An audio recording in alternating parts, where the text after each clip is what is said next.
প্রিয় বন্ধুরা, একটা জিনিস খেয়াল করে লক্ষ্য করুন।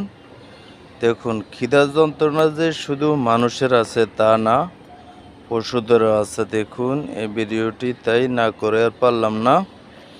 দেখুন খিদা যন্ত্রণায় সে নোংরা পরিবেশে নোংরা পানিতে নেমে আবর্জনা স্তূপের মধ্যে খাওয়ার জন্য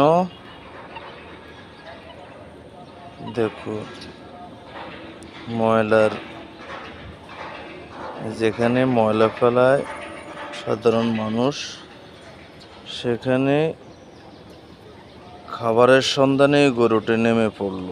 দেখুন খিদার যে কি যন্ত্রণা, একমাত্র যে এই জিনিসটা উপলব্ধি করে সে বুঝে খিদার যন্ত্রণাটা কি।